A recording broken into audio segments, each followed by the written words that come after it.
You are now tuned into another episode of the Sales Development Podcast, powered by Tenbound, hosted by David Delaney. My name is James Bodden, and today's guest for episode 196 is Wayne Moloney, sales coach, trainer, and author of the Wentworth Prospect. Wayne kicks off this episode by sharing his journey from the corporate world to the sales consulting and training world. Super interesting story about how he made that transition. David and Wayne go on to discuss the concept and framework behind Wayne's novel, The Wentworth Prospect, of incredibly detailed and interesting way to look at business-to-business sales books. Wayne explains the framework behind the book, the value of the tactical process that's detailed in the book that sometimes, quite honestly, is left out of many B2B sales books. At the 20-minute mark, David asks Wayne about the motivating factors he had behind leaving the corporate safety net and going out on his own. Anybody who's thinking about maybe making that jump, hearing Wayne's story is very valuable.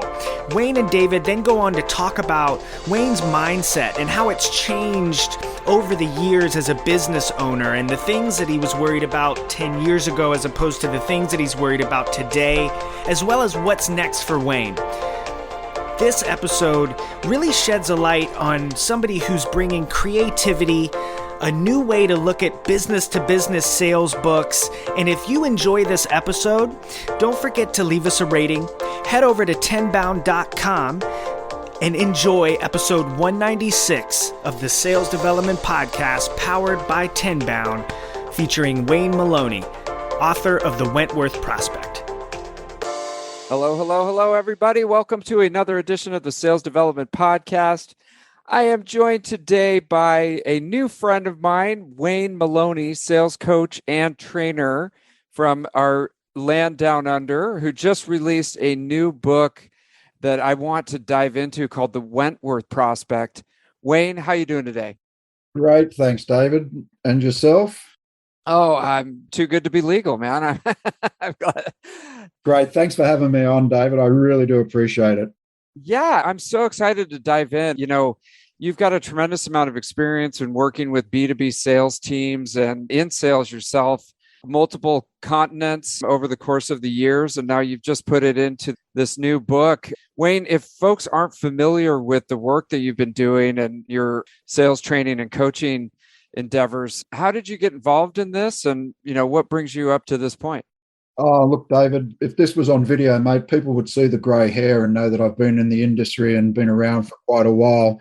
But look, I jumped off the corporate treadmill probably about 15 years ago and decided I wanted to spend more time with the family. And I started sales consulting, working largely with organizations on implementing lean strategies into their sales. And I'd written 2 books, which were basic handbooks on sales and sales management. And I always wanted to write a book on what my passion was in selling, and that was complex sales. And I approached a good friend of mine, John Smybert, and we'd collaborated on building a sales process to help John on the work he did with that. And he jumped at the idea of writing the book. And then another good friend of ours who's right into storytelling, Mike Adams, he suggested we write a novel. And we decided that, that would be a great way to approach it. People really, they hang on to stories much more than they do just textbook type stuff. So we decided we'd start with that. And we very quickly realized that we might be good sales trainers and sales consultants, but we're definitely not novelists. And fortunately, I had a good friend who was, and he was also a very successful businessman in the past. And he jumped on board and helped turn a guy called Jeff Clulo. And he helped turn our technical side into a good story. So that's where we started, mate. That's how we got to it. I love it. And we were talking about this, you know, in a novel format, it really draws you into the story versus the typical, you know, business book that's very, you know, dry and sort of almost like a checklist of things that you're supposed to do. So tell us, you know, what's the overall kind of framework that you're hanging the story on? And then how does it play out within the book? That's a good question. And you're really right about that. You know, some of the sales books that are out there, as you say, they're quite dry. And it's a bit of do this and this and this. And what they lack is the human side of that. It might be great for someone to teach someone how to prospect, but you don't bring the human side into it. And what we've done with the book, or what Jeff's done in the way he's woven this story in, is he's brought on all of the human aspect of it. So we bring in the politics that play out. We bring in the different personalities and characteristics of the individuals that people meet, those that are going to be allies to the person trying to make the sale, the champion, as we call them, right through to those that are going to be roadblocks for them. We do it by building it around a sales process called EDVANCE, and we walk the hero of the story, a girl called Sue, through that process as she looks to close a large cybersecurity project within a major investment bank. And as I say, we get the twists and turns, the politics, and try and show at each step of that process as they walk through how that aligns with what will happen in the buyer's side and what politics might play out and where those roadblocks might be. So rather than just the steps of the ladder, we look at where those steps might be missing or where those ladder steps might have fractures in them and what you need to do to get around that. Got it. Okay. So, and Sue is, her touchstone throughout the sales process is the EDVANCE framework. So she's kind of using that framework, but then taking it out into the real world and encountering the things that come up in a real sales process. Is that right? Yeah, exactly. Just without giving too much away, because I really would love people to buy the book. And being a good novel, you don't want to give too much away and spoil the ending, because there are some twists and turns in it. But right at the start of the book, Sue, who's I guess you'd call her a fledgling salesperson, her mentor, who's her sales manager at the time, he actually gets killed off in the first chapter. And he'd written a manuscript that described this advanced process. And she discovers this manuscript, and then she uses that to work herself through the process of closing this deal within the bank. So, yeah, it's quite engaging. Got it. Okay. And the EDVANCE framework, or is that the sales process that you work on with your clients? Yeah, it is, mate. What we're looking at there is the E stands for engage. And that's everything that you do at the start of a sales process to draw the client in, I guess, or to at least create a sense of value within yourself. So it's about personal profiling, all the things you do before you actually touch base with the client, and then what you need to do to actually break through and actually make that initial contact with the client. So we talk about how she goes through that. The D is discover and disrupt. So we talk very much a lot in the book, and a large chunk of the book is about this, because we believe that discovery is one of the most important things, if not the most important things, in any sales process. You need to understand the client's business. You need to understand what sort of value outcomes they're looking for. And you need to do this by getting down in the trenches with the client and really understanding the issues that they're facing. And you need to be a domain expert and understand their industry so you can take them on a thinking journey through to what a positive, valuable outcome would be for them. And that may be disrupting the way they're doing business at the time. There's a friend of mine up in Canada, Paul Watts, and he says that disruption is coming to me with a problem I didn't know I have and delivering a solution I didn't know I needed. And the only way you can do that is by getting down and dirty with these clients. And then the V is the value creation. Once you've gone through that thinking journey, how do you create that value? And then you need the client to authenticate that. They need to prove to themselves the value in their business and how you go about that. And then, of course, the final stage is a negotiation. And, that side of it is pretty straightforward. And then going through to actually enacting and putting everything in place. So that's sort of our engaged process. But we walk through that process, and at each of those steps, David, what sort of roadblocks she's going to find with the client as she goes through that. Right. And I think it was Mike Tyson said, everyone's got a great plan until they get punched in the face, right? So That's So, great. Yeah, I'll have to remember that. I'm a really strong advocate of planning. And, I talk with clients about plans and the fact that you need to be, I hate the term agile. It's been so cliched these days, but it was a term I used before it was cliched. With any planning, you need to be agile and you need to be flexible, because what happens in the market and what happens with your competitors and what happens within the prospects you're working with, especially long-term sales, they're going to change, and you need to be able to make those changes along the way. So your strategy mightn't change, but your tactics definitely need to be flexible and change along the way. big time. But you need a framework, the overall framework to start with, and then build off of in the actual, what's happening in the deal as you move forward. And I just want to mention advance, it starts with an E, just so everybody knows. And I'm on advance.sale/the-book. Yeah. Well, if they just go to advance.sale, and they'll find everything about the book and about our process on there. But what we do with the book is you can't get away from needing to teach people the technical aspect. The novel is a great way for them to understand the process and to understand that it's not linear, that there will be things that happen, that there are personalities and individual characteristics of people that are going to get in your way. But what we do is throughout the book, we actually provide QR codes or links back to the website. And at each step, it will take them to the individual section of our process and describe in technical detail what it means and how those process and methodologies have been applied by Sue throughout the book. Okay, great. So they can follow along and then get the technical background of it. And then, obviously engage with you if they could potentially bring this into their organization. In the different stages of the advanced cycle, where do you see salespeople needing the most help in your practice? Yeah. The first thing is actually having a sales process. Okay.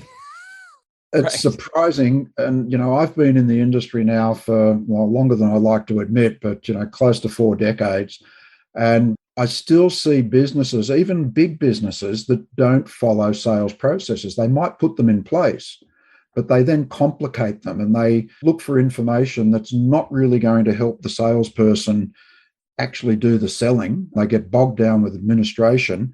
So the first thing is actually having a practical sales process that the salesperson sees will help them move through each individual step, opening one gate and closing the other gate behind them, and making that progress through the sale. So that's the first thing. The other thing is the discover and disrupt side of things, because all too often salespeople, David, are too focused on their product, their service, or just the solution. And they're not focused enough on the outcome for each individual client. And the outcome for each individual client may be different. As I said a bit earlier, I'm a really strong advocate of the lean principles and applying them to sales. And one of the basic principles of lean is value. And the only person that can define value is the customer. It's great for a business to say, oh, look, this is our value proposition, but that comes from the supplier side of things. It doesn't come from the customer side of things. And the customer's value is not necessarily going to be the same for each one. So the salesperson needs to be, one, a domain expert in the area that they're working, and two, they need to be able to ask the sort of questions and get involved in the business and again, a cliched term, but as a trusted advisor, to be able to earn a seat at the table, to be able to work through that discovery with the client, to challenge them on the way they're doing business, to ask the why is it so questions, and to ask the what if you did it this way questions, so that the client can go through that thinking journey and position them to basically come up with their own preferred outcome, which is something that you can solve.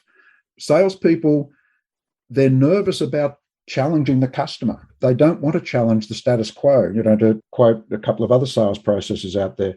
But, you've got to be prepared to go in there and disrupt the way they're thinking, disrupt their business, so that they come up with a better outcome. I mean, if you're not going to change the way they're doing business, they might as well just keep doing the things that they're doing. And where's the opportunity for a salesperson to deliver a better outcome in doing that? And it could be, because we're primarily in the tech industry, for folks who are newer to sales and now they're selling this technical, software product, for example, to a very experienced buyer. I see that too. The discovery process is either missing or they just kind of blow through it so that they can start showing all the cool stuff that their technology does. Do you feel like they're nervous to have that conversation because they're just inexperienced in sales? Look, I think there's a couple of things there. Number one, yes, because they're inexperienced at sales. But number two, businesses don't actually invest enough time in training their salespeople on selling. They bring a salesperson on, be them a young person who's just breaking in, or be them a more mature salesperson. They still don't spend enough time in developing that person. And I think one of the weak links there is actual sales management, because they're not trained well enough on how to coach their sales team. So I think that's a real missing link or the weak link, if you like, as far as sales is concerned. The other side of it is companies tend to invest more in teaching the product, and that's because they believe that they've got to go out and still show how their product is differentiated from the competitor. Whereas that's really not the case. The customer's not interested, or the prospect's not interested necessarily on how you differentiate from the competition. What they're interested in is the outcome. Now, I'll give you a little story on that, and it goes back a long way, David, but I'm a mechanical engineer by profession. And I soon learned that the engineering side of it wasn't what I really wanted to do. I was much more interested in the business. So I moved into a contracts role, and then I moved into a sales role in business development. And I was actually recruited into a data communications company. And I didn't know anything about data comms at the time. And I've since spent a lot of time in ICT. But what I actually discovered was, if I tried to understand the product and the technicality of the product, all I was doing was repeating what was on a brochure effectively. But what I did was I understood how it fitted into a customer's business.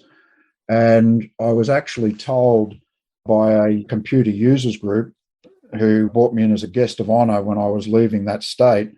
And they basically said, look, when Wayne came up here, we were all worried that he didn't know anything about data communications. Well, here I am 12 months later to tell you we've now confirmed he knows nothing about data communications, but what he really knows is how it applies to our business. And that's a refreshing change to what we've had in the past. So it's about understanding the application and about understanding how that can make a difference in a client's organization. Of course, you've got to know the limitations of your product. And of course, you've got to know when to walk away, and there's not a real opportunity. But it's more about the business than it is about the product. And that old cliched saying, again, I've used that term a few times, it's more important how you sell than what you sell. And I think that's becoming more and more critical as clients are into a position now where they can find out so much more online. And the salesperson's job is not so much bringing information to them, but helping them make sense of that tsunami of information that's out there and how that would apply to their business.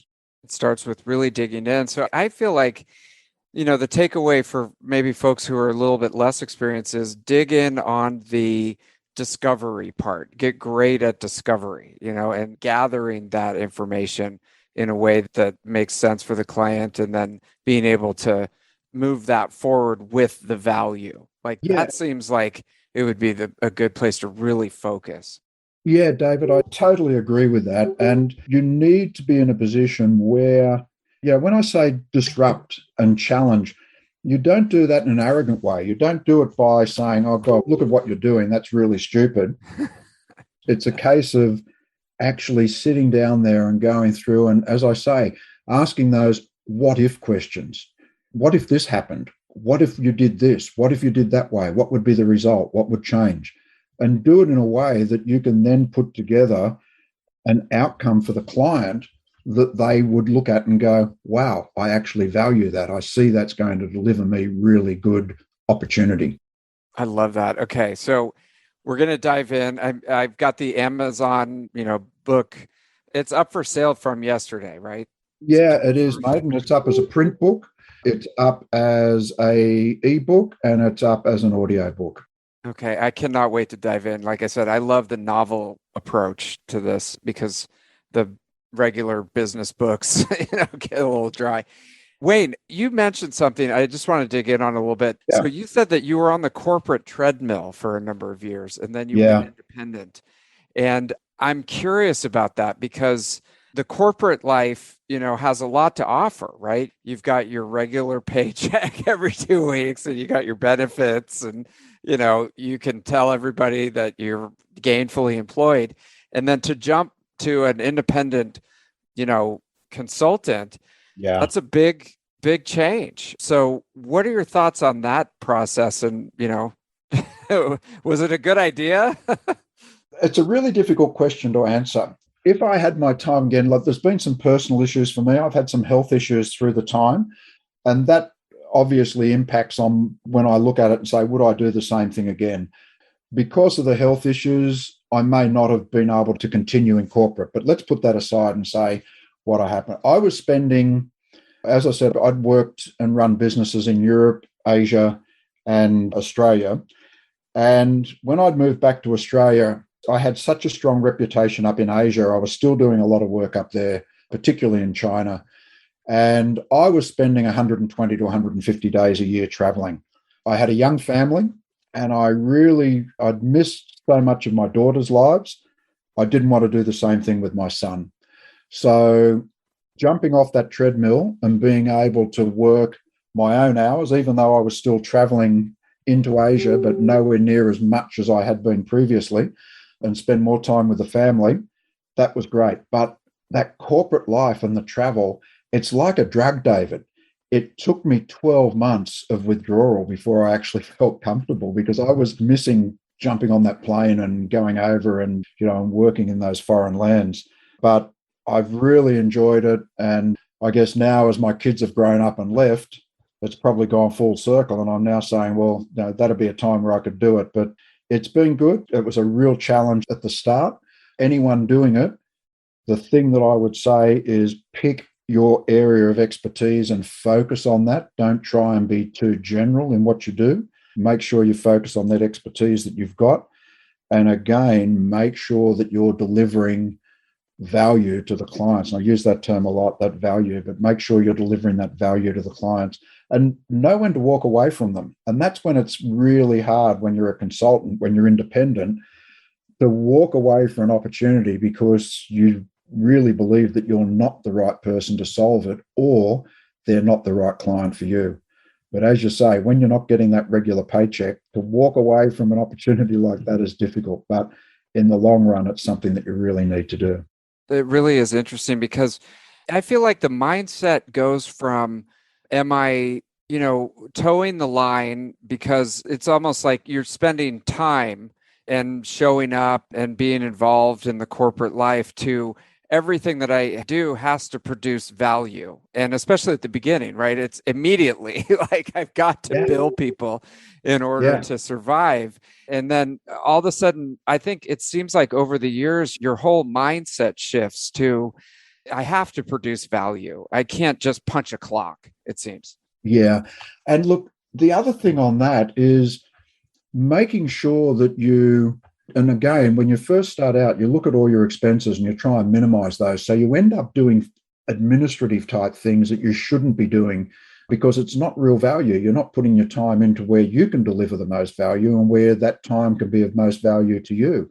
So, I built up around me a team of people that I could bring into clients that I work with. I've got a guy that I work with that's a HR specialist. I've got a guy that I work with who's a digital marketing specialist, so that, if I see those sort of needs with clients that I work with, I can bring those people in and they can add further value to the client. And they can also, help me in building a better relationship with the client. And the other thing is these days, being able to use virtual assistants and, because I'd spent so much time up in Asia and Philippines as well as China, I was able to build a good relationship with a couple of people that worked as virtual assistants for me. And that relieved a hell of a lot of the pressure.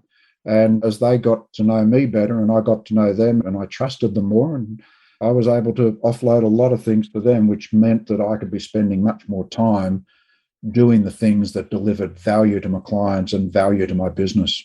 That's so important. And I think that's another mind shift, because when you go through school and then you join the corporate world, it's all about what you're doing. You can't necessarily delegate because they're expecting you to do it yourself, and then to shift where there's only a few things that you do that really produce the most value. And there's a lot of stuff that you shouldn't be doing.